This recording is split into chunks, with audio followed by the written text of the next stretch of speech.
Hey, hi all, welcome to my YouTube channel once again. So last video lecture we will learn how to use the map volume. So in this lecture we will learn about the normal Docker volume. So as we know that if any container go die, its data will lost. So if you want to persistent data, then we need to use the volume. We can use the bind volume or the normal volume. So bind volume I covered in the last lecture, and normal volume I will going to cover in this lecture. Okay, so normal volume managed by the Docker itself.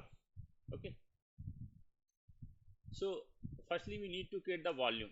So how we identify how many volume in there in our Docker host?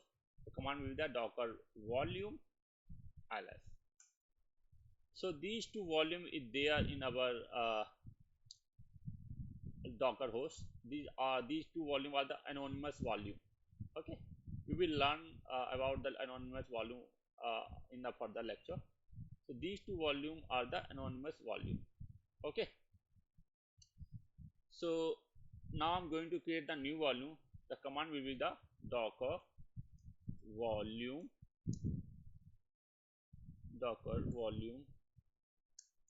create and the volume name. I'm going to assign the volume name as MySQL. So new volume is created. Let's verify with the help of the docker volume ls command. So our new volume is there. So where this volume will be created? The question is where, in which location in the Docker host this volume will be created. So it created inside the Docker root directory. So how you can identify the Docker root directory? Where is the Docker root directory? So I think in a previous video I covered this root volume. Okay, if you have any doubt, please go through this video. So if you want to search where the Docker root volume, the command will be docker info pipe grep -i and then root. So the root volume location is the mnt docker. Inside the mnt folder there is a docker folder, and inside this docker folder our all the docker configuration file is there. Inside this folder we found our volume. Inside this docker folder we found our images, our container, all information should be inside this folder. So let me show inside this folder mnt docker. So inside this folder we have lots of folder like volume folder. So inside this volume folder we have this volume. Okay, inside this container folder all running container information should be there. All existing docker images information should be inside this image folder. Okay, so let me go inside this volume folder. So inside this volume folder you found these two anonymous volume these two anonymous volume and this volume which we created right now.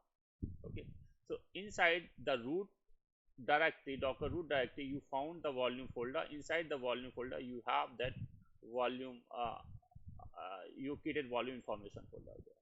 Okay, let me clear my screen. Now I'm going to create one SQL container, and will add this volume inside this container folder.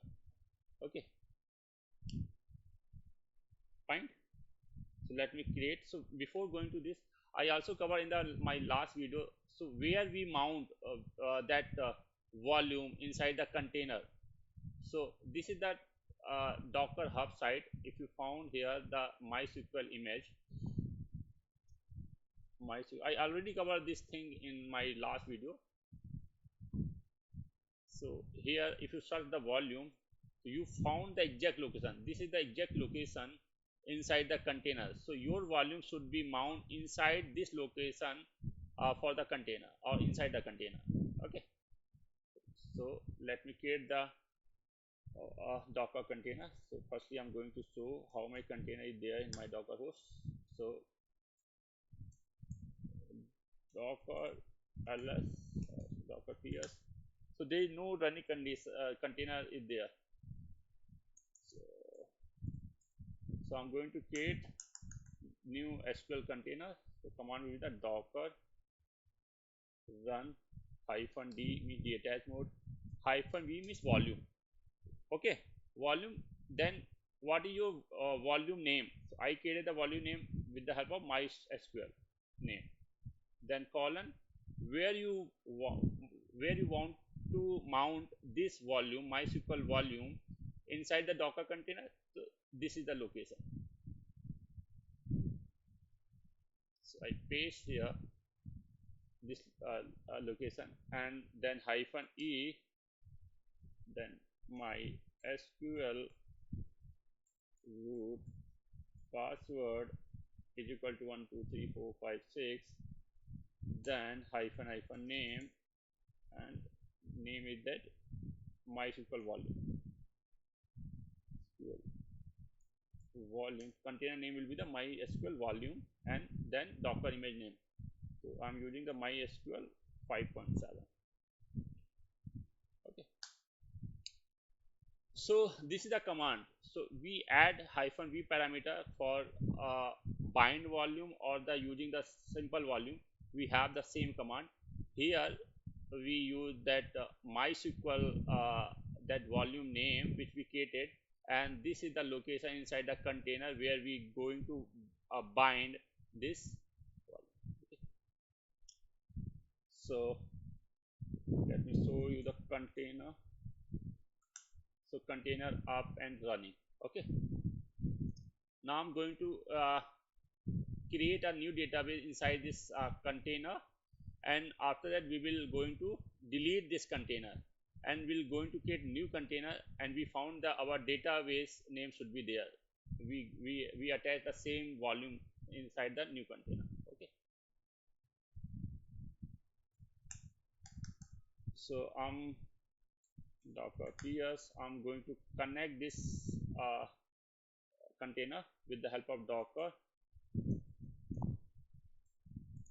exe, then it, and then container name MySQL volume, and command -cell. So I'm inside the container. Let me connect the MySQL console with the help of MySQL hyphen u, username will be the root, hyphen p, password is the 123456. So let me show the database. So databases, so these are the predefined database inside the container. Let me create a new database. Command the create database, and database name will be the volume demo. Okay, so database is created. Let me show you once again with the help of show databases. So volume demo database is created. I'm going to exit from this console and also from the container. So right now I'm inside that Docker host machine. Now I'm going to delete this container. Okay, so command will be the docker rm hyphen f and this container id. So container id start with the 30. So I deleted this container, but we want to recover our this database. So I'm going to create a new MySQL container. Okay, so I'm going to create the new MySQL container, and I'm going to attach the same volume which we created, same Docker volume which we created, and going to attach inside the bind inside this container location. And so same, I'm going to create a new container. Container is created, docker ps. Now I'm going to log in inside this container with the help of docker exec, then it, and then container id c7999. Then at last the bash shell. So I'm inside the container. Let me connect the MySQL console with the help of MySQL hyphen u, username is the root, hyphen p, password with the 123456. So I'm connected with the MySQL console. Let me show you the existing database. So database. So we found our that database, okay, which we created inside the last container. That container we deleted, but the database is still there. So with the help of the Docker volume or Docker bind volume, we don't lose our data inside the container. So if we want to persistent database, then we need to create the bind volume or that Docker volume. So what is the difference? It's asked very common questions inside the interview. What is the basic difference between the Docker volume or the bind volume? Okay, so basically different is that between map volume and the normal Docker volume. In map volume, you can create folder inside anywhere on the Docker host. Means you can create anywhere that folder, and that folder you can bind with that container, that location, container directory. Okay, but in a Docker volume, you have to create the volume, but the volume should be created inside the Docker root location only. Okay, this is the main difference. I think we cover enough in this video, and if you have any concern, any suggestion, please let me know inside the comment section of this video. Thank you for watching.